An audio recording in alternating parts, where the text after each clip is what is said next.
I'm just really delighted to introduce Dr. Leila Aflatoony to all of us at the School of Nursing. Dr. Aflatoony is the design studio director for the Emory Roybal Center for Dementia Caregiving Mastery. Just by way of orientation, the center is one of 4 national centers that's devoted to providing support for pilot projects to enhance the care of persons living with dementia. And ours is particularly focused on caregiving mastery. Dr. Aflatoony is an assistant professor at Georgia Tech in the School of Industrial Design. She has her PhD in interactive arts and technology from Simon Fraser University. And my recommendation is to visit British Columbia as soon and as often as possible. She's also a postdoctoral fellow from the University of British Columbia. I think it's really important to note that Dr. Aflatoony's participation in our center is part of actually a long-standing kind of affiliation that we've had with the School of Industrial Design and School of Architecture at Georgia Tech for many, many years. Our own faculty have participated. Georgia Tech faculty participate with us and have been instrumental, for example, in development of the Cognitive Empowerment Center, a center for people living with MCI. So this is not a unique thing, but really an important continuation of a really important collaboration. So Leila, if you are ready to go, again, welcome and thank you so much for presenting this seminar for us. Of course, it's a pleasure. Thanks for the invitation and thanks for the great introduction, Ken. Thanks a lot. So hello everyone again. So I keep the introduction short since Ken did a great job on that. So I just would like to continue with the main topic of this talk, which is how we use design thinking to understand and develop and understand interventions for dementia caregiving mastery. And so I try to talk about everything but specific stages and, give you some information on how we did, what we did, but also how we did it. With that, okay.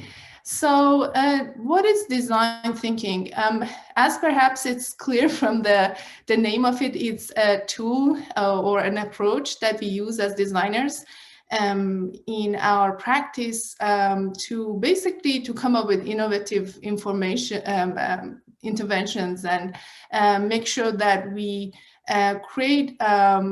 come up with a solution or intervention that is human-centered, human-centric, but also innovative. And so the process helps us to, understand not only the problem, but also define what is the solution. But the most important thing is that I would like to emphasize on is that we are focusing on solving the right problem. So we go through all this process of exploring or defining the problem and finding the solution, but we want to make sure that it is the right solution that we are focusing on. So we use different toolkits, designer toolkits, such as brainstorming, different ways to explore the problems and solution.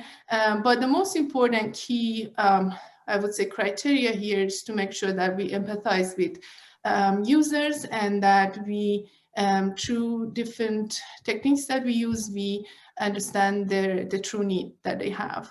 So that is also talking about the right problem and in fact the process. We use a lot of divergent thinking and convergent thinking. that is kind of somehow has some overlap with another framework that we use, Double Diamond, from British Council. It's a framework that has some good overlap with design thinking. And the idea is like simply through two main steps or stages, we try to identify specific problem and specific solution, but in each stage, right? So we, for example, to identify a specific problem, we use divergent thinking to come up with a list of problems and then narrow it down to one specific problem, again, through brainstorming and through going through this comprehensive and concrete process of prioritizing what is the most important problem or urgent problem to focus on. Then similarly, like in the next phase, which is basically the goal is to identify the best intervention or solution, we use divergent thinking and convergent thinking again to ideate a list of solutions and then focus on and think about, brainstorm, and through different techniques that we can use, identify what is the most important solution. So focus on that. So then talking about design thinking in healthcare in general, there are many studies that showed how design thinking can facilitate improvements in patient care in general and providing better patient care, and how this can support with understanding the true need of patients, their family, and provide a healthcare that is satisfactory for I would say not only patient and family, but also how care providers also make sure that they're happy about the process and to make sure that the care that they provide is satisfactory. So it's kind of supporting in a way everyone and through different ways, for example, by creating greater empathy for the needs of the community. Through it helps with understanding the problem and in general with the goal of making sure that the intervention or solution is satisfactory. So another thing that I wanted to emphasize on is that design thinking is collaborative. And of course, there are studies in general on applying design thinking in non-design areas. And then the goal is to come up with an innovative solution or intervention through collaboration. So talking about what we did, we conducted 3 workshops or webinars. And what we did was in line with basically the goal of Roybal Center with this central key idea of how we can develop an intervention that promote a greater sense of dementia caregiving mastery. So that was the central goal that we had. And then we used design thinking to specifically focus on or, basically connect with family caregivers, to empathize with them and understand their challenges. But also we wanted to generate novel interventions. What is the most important problem to focus on, and what are the solutions to those problems, and also validate the solution with caregivers. So we went through another phase to literally evaluate if these interventions are the most critical or is what caregivers would like us to focus on. We considered this central case study of integrated memory care clinic that Dr. Clevenger, she's the director of the clinic. And so since all family caregivers were familiar with this clinic, we asked question, or we considered as a central case study to kind of facilitate the conversation around the service that they received, or how, for example, can the primary care for them be improved? How can providers better support caregivers in providing primary care? How can the clinic experience be improved for caregivers? And it really was helpful to have this case study to just focus on the experiences that they got in the past, and then thinking about the problems, not too broadly, but like basically focus on the care that received from the clinic.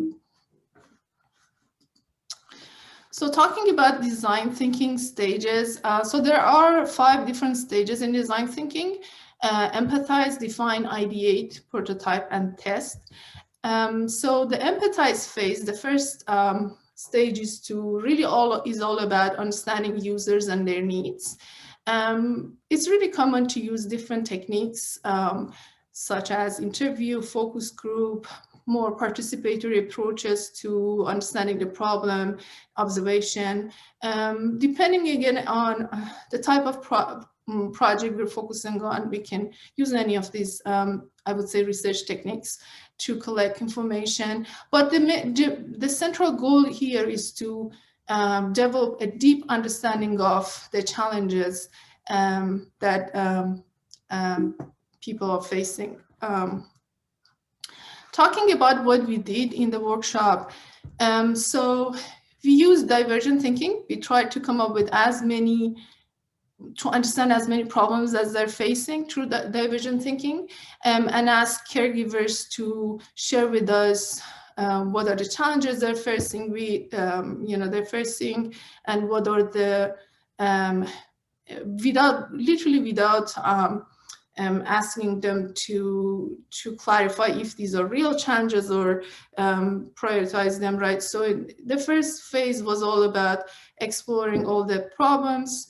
And so we came up with a list of 13 different problems that some of them were definitely we were not aware of. For example, how they keep person with dementia safe. That was one of the central point of the conversation. So after we came up with these lists, so talking about design thinking process, the next step is to define what is that specific problem that we are addressing, because of course, considering the resources and time we have, we cannot focus on all of these.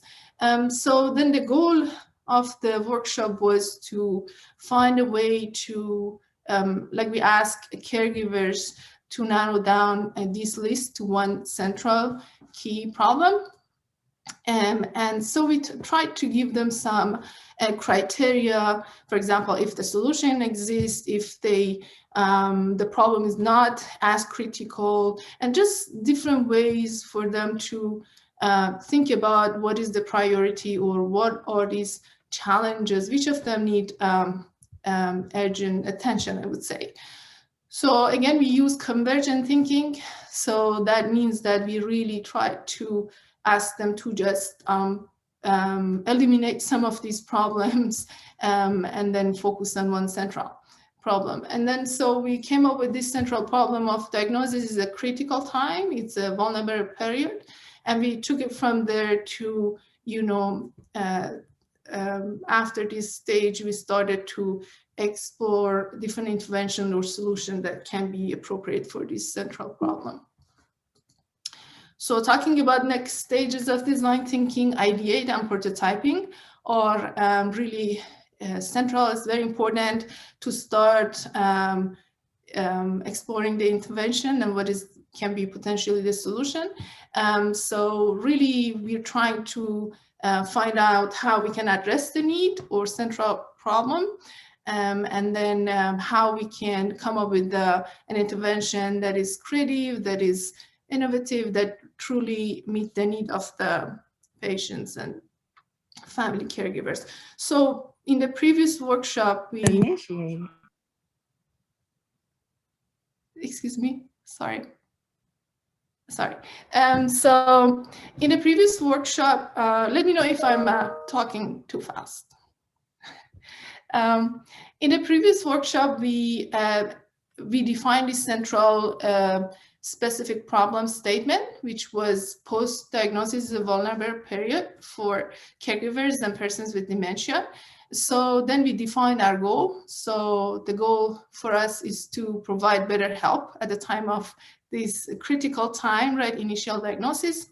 And so the question that we asked for the next step was, what type of intervention can potentially support caregivers during this critical time? Again, we started with divergent thinking. So again, the idea is to, without any judgment, just come up with as many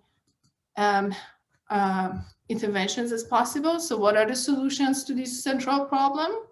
And of course, with caregivers, so they were, throughout this process, they were key person, I would say, to help with defining problem, solution, everything. So they help us to come up with 14 different intervention solutions that can be addressed in the future through the integrated clinic or other I would say, basically, we defined all these interventions that each can create a research agenda. And then the next stage is a test or evaluating basically, or assessing what is, which of these intervention is the best, or which of the solution would best provide, support caregivers with the problem they have. And so again, so we had this list of 14 different solutions. So what we did was we had this conversation and brainstorming among caregivers, of course, but also a clinician were also involved, right? If they had any idea, of course, they were welcome to share their idea. So we came up with this central key intervention that is all about how we can improve or provide a universal care in the post-diagnosis time, or how we can provide a more comprehensive person-centered care. So they have access, basically, the idea was how they can access to different care that they needed at different level during that time. So that is what they found to be most critical. And then really these central, they proposed this central key intervention or idea or solution to be focused on for future studies. So what we did also, like any other study, we tried to understand if these workshops were helpful for researchers.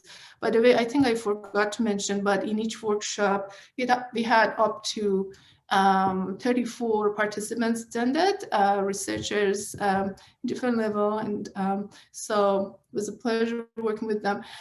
So we sent them a pre and post survey to kind of, which helped us to understand if the workshop was helpful. And I want to just focus on one outcome of the survey, which was interesting. So there was this key question of what is the main challenge, in your opinion, in caregiving that you're trying to address in your intervention. And it was interesting to see that in all the pre-survey responses that we received, I would say all the answers were pretty generic. It was based on assumptions and sometimes very general, not specific. And then in post-survey, all the answers that we received was much more, applied to the real need and comprehensive, and basically showed the real understanding of problems that caregivers are dealing with in everyday basis. For example,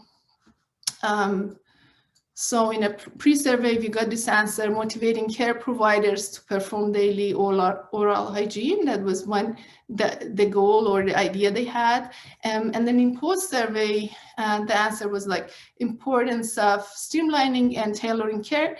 My research is still focused on improving oral health mastery for caregivers, but I have rethought how to approach it. So so there are many answers that basically kind of showed us that, similar to this, that they try to really back up all the assumptions that they have with real understanding of the caregiver's need, as it should in the post-survey. And so in conclusion, I would say design thinking contributed to dementia care and help us to understand the intervention in the best solution in different ways, right? So first of all, I would divide it to two central key contributions. So it helped us to explore problem space in dementia caregiving, and it helped us to explore solution space more in depth for dementia caregiving. Talking about the problem space, it specifically created awareness among researchers and provided more concrete perspective. That is an assumption about caregivers' real challenges. So it helped us to identify a list of unknown or hidden challenges, the priorities and urgent matters. What are the problems? Which of them need basically urgent care? And through empathizing, of course, with caregivers. And then talking about the solution space, so it helps us to identify a list of intervention that each can be developed as a full research agenda, excuse me, program.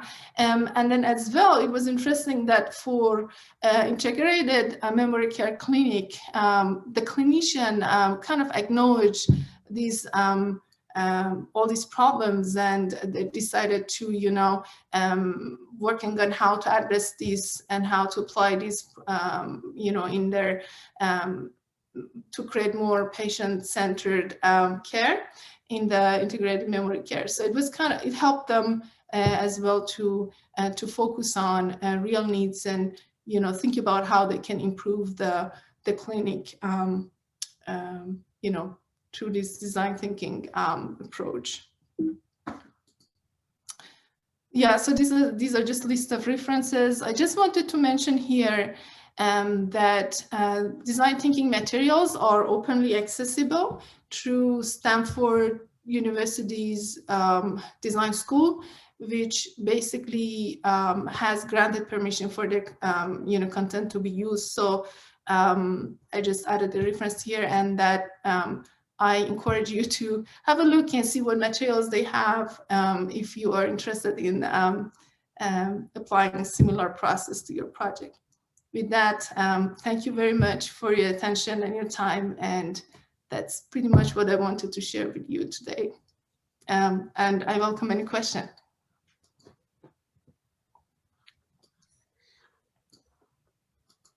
Leila, thank you very much. Any comments or questions?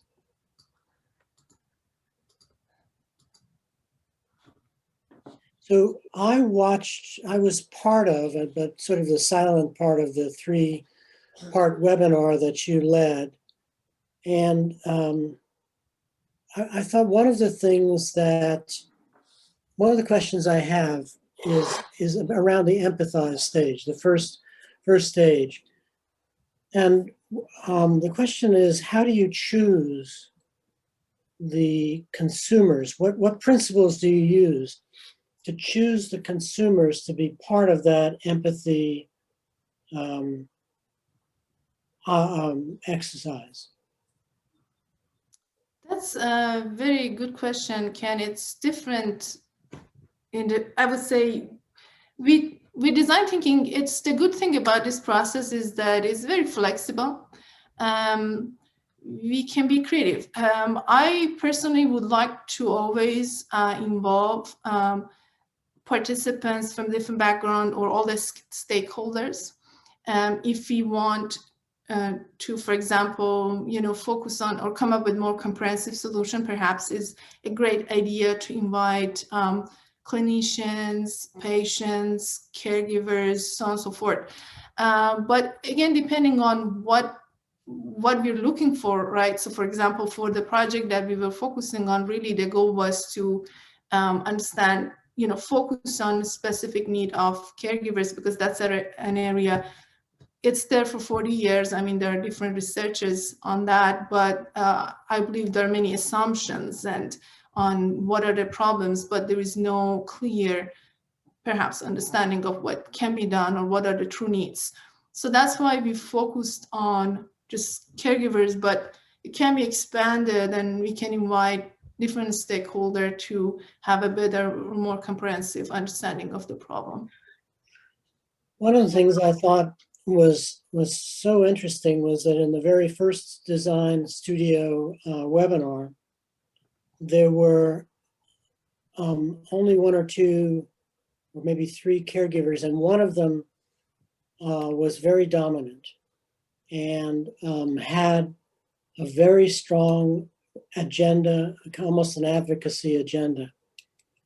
And I felt it could have overwhelmed the conversation. And in the subsequent studios, more caregivers were brought in. And so I guess I asked you essentially a loaded question, because I thought one of the things that I would want to do in the future is to select people who are going to give me answers I didn't expect. Whereas I thought with one of these participants, I was getting the answer I fully expected. And so how careful, therefore, again, back to my question, does one have to be in creating an empathy group? Again, that's a great question. I would say one, like the most, perhaps the easiest answer would be like, okay, if we have this random selection of target group that we want to work with, really the question is that maybe the challenge for us is to come up with questions that are very specific. And second, to make sure that we facilitate the session in a way that, make sure that everyone share, their opinion. It's very much similar to focus group, the way we conducted design thinking. It can be done through more hands-on activities, I would say, more individual. It can be merged with participatory approaches if you want to. Again, as mentioned, in empathize phase, there are different ways to basically collect data. If we do more the way we did, right, through conversations, which perhaps is still the best approach, I would say facilitating that conversation is important. But talking about also screening participants, maybe we can have some criteria, define some criteria, and if they are for inclusion, exclusion. I don't think if I have a better answer for that, to that question. Ken, sorry. It's simply, I think, a caution that those, this is such a really rich and wonderful approach. Yeah. I think it's a caution. Irene, you have something? Yeah, first of all, I wanted to share that I was part of the design studios. And if you all couldn't tell, those oral things were mine. And I found you're okay with saying that. I found the process so helpful. And I wanted to share an example of this where it really kind of like hit me. It was one of the studios, and there was, Ken, I don't know if you remember this, but there was chat going on, like not verbal chat, but in the chat. And I think I put in some idea. It didn't have anything to do with oral health. It was just a caregiver intervention idea about using a texting app and AI. And Ken encouraged me to voice that, like verbally, and I did. And there had been some positive chat from researchers, but I was really struck by what happened when it came out to the larger group, and the caregivers were just, they were not interested in it at all, even though I thought it was a fantastic idea, and and there were researchers in the chat that thought it was a fantastic idea. So that was like, that was kind of a little bit of an aha moment for me. But I did want to address what Ken was sharing, because I did notice that about the caregivers, that they were very kind of articulate, involved,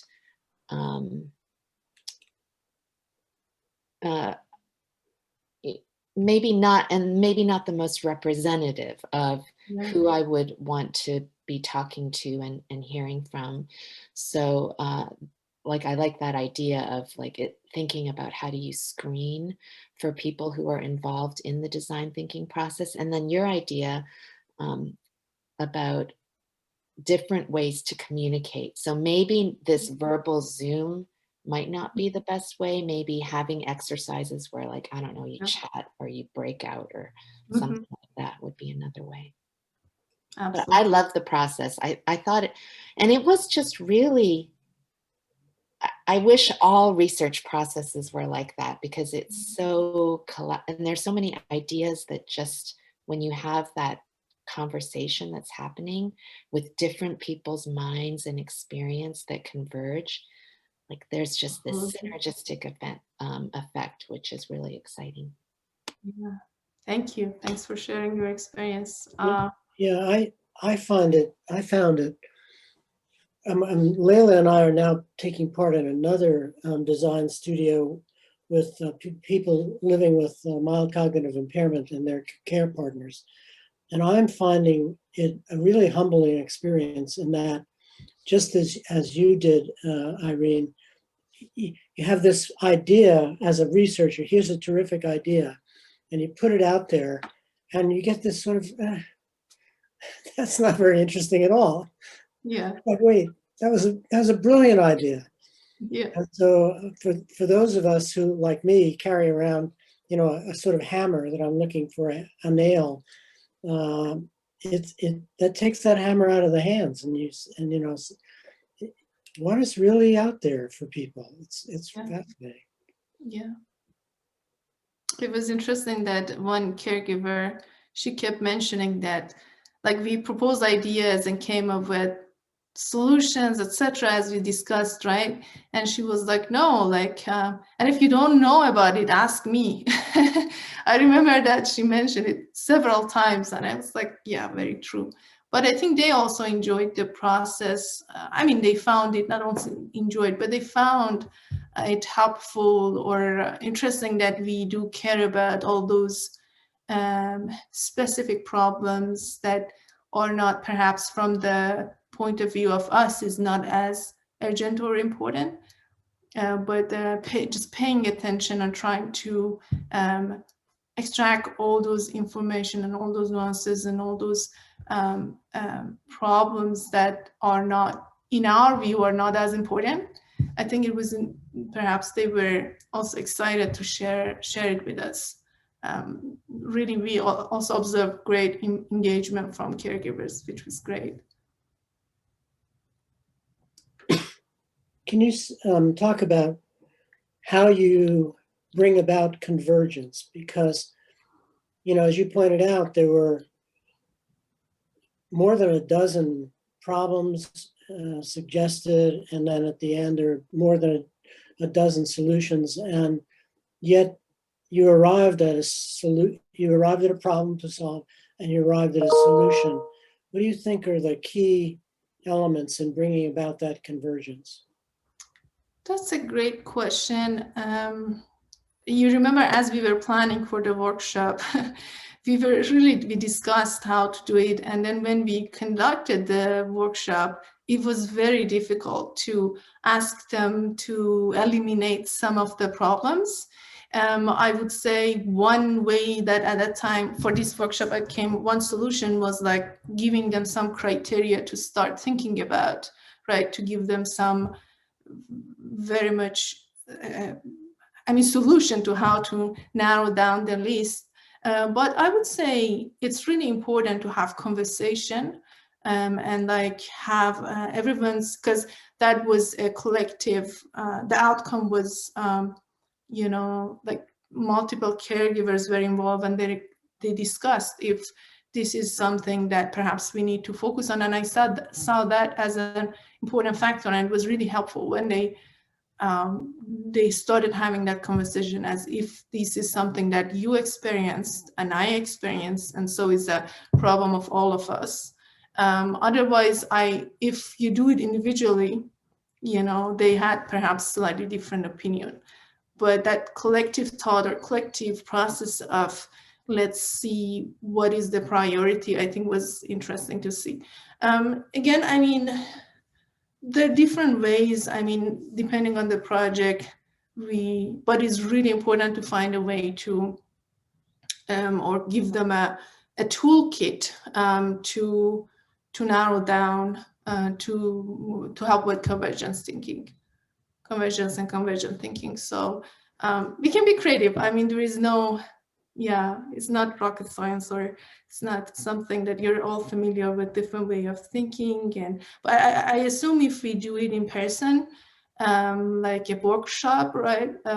After pandemic, hopefully one day we can have it. There are many ways to do hands-on thinking and hands-on creations, and we can create cards and they can sort the cards, and thinking with hand is something that we believe in it in design, and that help them to have the conversation, but also like play with all this stuff to help them with prioritizing perhaps the solutions, or picking one solutions. One of the things that you started out by saying is that design thinking is a collaborative process, and I thought that the milieu that you created was one in which people really felt collaborative, that they were part of something, and that they were not on display, they were not performing, but they were really working together with those of us who were sort of researchers and clinicians, so that there was a kind of a breakdown of what I might think of as hierarchical barriers or something like that. Is that something that you have in mind when you're doing this, or? Definitely. I mean, some of these, if we talk about design thinking, one of the most critical, I would say, stage is ideation. And in ideation, we can use different techniques such as brainstorming. And brainstorming is the one that there are some really criteria in terms of how to do a brainstorming, right? And the most important one is that it should be a group working together. It's collaborative. And then I would say then you go together, you go through this process of convergent thinking and divergent thinking, no judgment. So all ideas are welcome, and things like that. So that is what I would say was helpful for me to think about what approach or how to conduct these sessions in general, having that in mind, that is collaborative. So there is, like in design thinking, if there's no collaboration, there's no innovative outcome, because as you brainstorm together, you can kind of, something that you don't see someone else, see it as a problem, right? And that collaboration and collective thoughts, I would say, is the most important thing. So, and looking at the same problem from different point of views and different perspectives, and help each other to come up with a truly, with an intervention that worth focusing on, or worth developing further. If I focus on the latter part of the model, the prototype and test part, I'm not sure how to ask this question, but is the expectation that the test is going to prove that it's right, or is there some sort of a circular design to this, that you prototype and you test and then you go back and re-emphasize? Absolutely. How does that work? I'm glad you brought this up, because I don't know if I emphasized on the importance of iteration enough in the in the slides. So while we introduce it usually as a linear process, design thinking with 5 steps, but the most critical, I would say again, criteria in conducting a successful design thinking is go back and revisit any of these stages as needed. So we follow all this process and test it, right? So we come up with this intervention and get some feedback from, for example, caregivers, and depending on the type of feedback we receive, we may need to revisit any of these stages. We may go back all the way to empathize.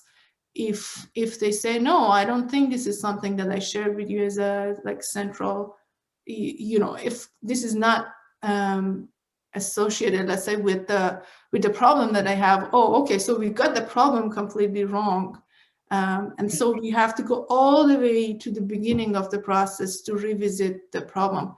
If it's all about we come up with a solution, intervention, and it's more about the specification of how, for example, we run the clinic, and they said, no, maybe you, I don't know, through this kind of care, we would be happy to, receive this kind of care. And so it's all about solution. We may want to revisit the ideation or prototyping, so more applied to intervention. So if we think about it as a problem identification and solution identification, we may need to revisit any of these stages. So that's very important. So it won't be ended.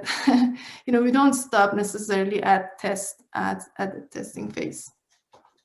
I think that's just critically important for all of us who are involved in any kind of intervention development research. And I can say that in the Roybal Center pilots and all of the pilots that we're putting on, we urge the investigator, and that we're supporting, we urge the investigators always to have some kind of a formative evaluation component, not only measure the outcomes in some quantitative way, but return to the consumers and basically ask the question: was that the right solution? Did we have the right question, and was that the right solution? And I think, whether it's an R21 or an R01 or a K award, or any of those investigations in which our faculty are involved, that ongoing linkage with the consumer, with the end users, is such an important part, I think, of the design thinking process that you're sharing here. Absolutely. Leila, can I ask, how does design thinking work when the work you're trying to do is further upstream from the end user? So maybe it's not intervention development yet. It's like maybe more mechanistic. Could you describe what that would look like? So would be helpful if you give me an example, Irene. So I'm thinking about my work, and say I'm interested in just like the biology of something. Yeah. Like, what is the reason behind the relationship between oral health and Alzheimer's disease? That's a great question. I'm really trying to think if that is, sometimes you really want to, I would say, if what you're doing is more fine-tuning, or sometimes you need to simply conduct a quantitative study, right? If you're looking for a specific correlation, etc. But I would say in general, design thinking help to come up with an innovative solution, and you don't need to necessarily the outcome, right? So won't be because the way we, for example, designers do it, follow this process, right? We usually have at the end something physical at hand, right? So a tangible product. But that's not the goal of design thinking. If you want to come up with innovative solution of any sort, you can still tweak the process a little bit, and make sure you use specific techniques that would be appropriate for your project, and still use it as a way to help with better thinking, I would say.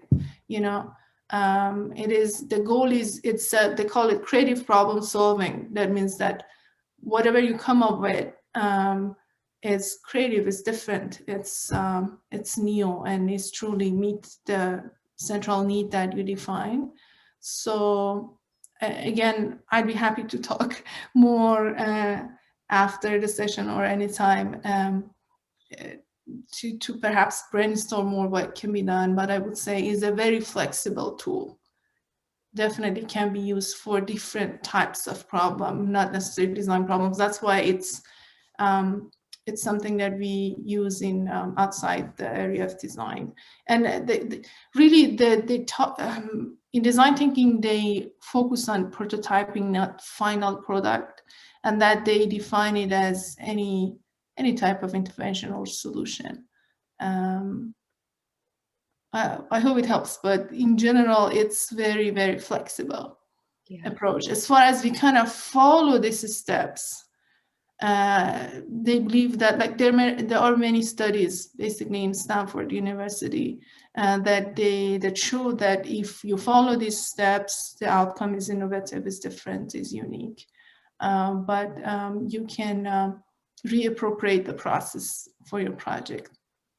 So in the NIH stage model of intervention development, there's a stage 0, which is a basic science stage. I mean, that I think is where you're talking. And it's sort of between the stage 1A, which is kind of intervention design. Mm-hmm. We had a speaker yesterday, Dr. Leila Spikes. I think this might be an interesting example. Who's looking at issue of cardiovascular disease in African American women, and she's looking on in both directions. One is, are there interventions to improve that condition or situation, and the other is, are there underlying mechanisms, which I think is, Irene, is where you're at too, and. Just thinking about her talk, which I thought was fabulous, where I could see the design thinking being useful here would be her kind of continuing to involve her consumer group, if you will, her end user group, in sort of this empathy business as a way of almost stimulating her thinking about mechanism. I don't think you wouldn't anticipate that any consumer group would say, I think inflammation is my problem, but I think just the conversation may drive one to think about, maybe I should look at this mechanism or that mechanism. So I would anticipate that the conversations in the empathy and ideation phases might not lead directly to mechanism, but might stimulate thoughts about mechanism. I think so. Yeah, that seems like an important principle, that even if it's further upstream, that somehow involvement and conversation with the community that you're trying to affect is important. You know what strikes me when I hear you talking is, like, that whole design process for me, it really resonates. Like, it just makes sense that that's how researchers should think and work. But it's so different from the way I was trained. I was trained to think very individually, like, come up with my idea, look at the literature, come up with your idea, and then you find collaborators to fill in the holes where you think you have gaps.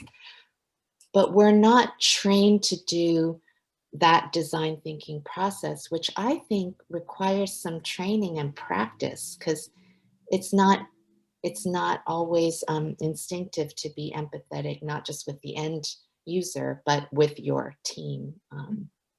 So that's just a thought I had. So that's a great point, because I, as a researcher, right, so because I do a lot of design research, and we do everything that you talked about, literature review to define problem, and then all these concrete qualitative or quantitative research methods, to come up with, when you write a paper or publish, right? So you need to follow design, like research, apply research methods properly. But what design thinking can be helpful is in the, I would say specifically in problems that perhaps are complex. So it's very helpful for complex problem. They call it in the literature wicked problems. So the one that are so, like, for example, I don't know, global warming, or that there are different criteria involved, or it's so complex that by reading literature, or you cannot necessarily, or it's new, right? It's a problem that is new, there is no literature on, and you can't find much information about the problem, which is I believe is the case with caregiving mastery. So we have all these researchers. Of course, it's not a new I would say research area, but the assumptions are perhaps not super accurate because of different level of complexity that this problem that they're facing. So I think design thinking help better with, again, is a creative problem solving, where it's kind of help for not only come up with innovative intervention, but to help us understand more complex problems, I would say. That's how that the best can help. And I see that many of the issues, especially in healthcare, are complex problems. And empathy is important, and we can use different, of course, research methods to fine-tune everything and to kind of be complementary with design thinking. But I don't see it as a substitute to everything, the other things that you're doing, but as a complementary approach to make sure that you have a good understanding, and whatever you propose of the problem, and whatever you propose is creative, and then applied directly help with resolving that problem. So it's kind of different. And again, that collaboration is key, because that way we make sure that we're not just looking at the problem from our point of view only. So.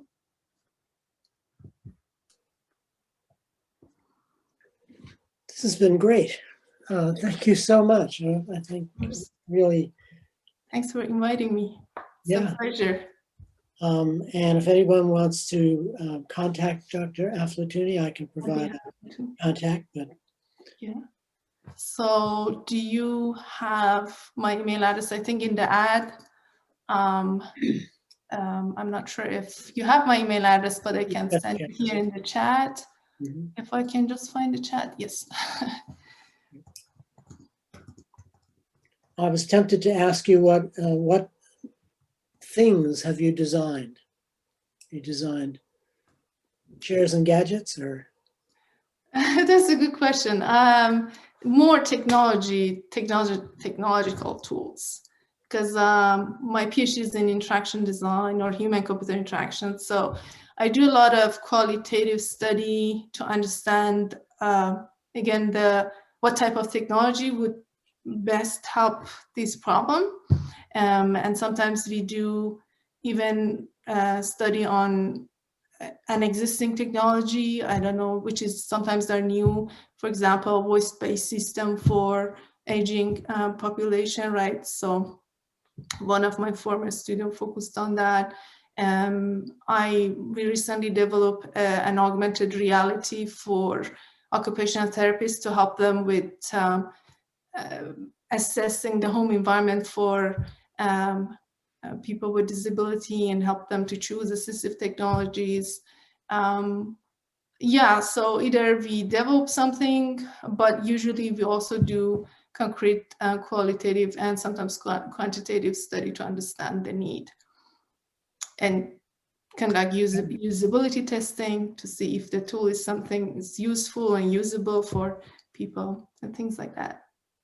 Well, again, thank you. And everybody should remember that Dr. Aflatoony is just across town.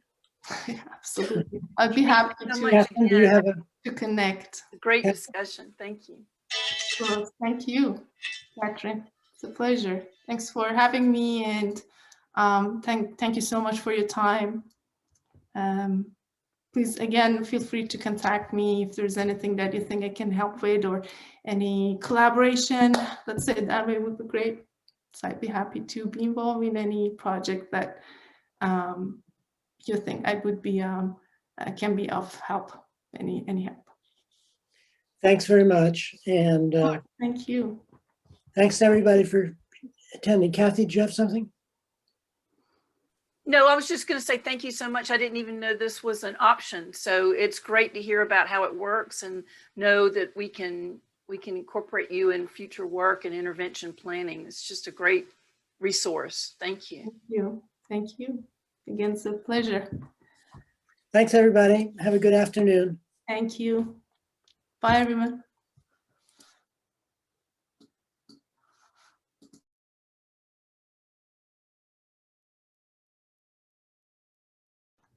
Hey, Jess.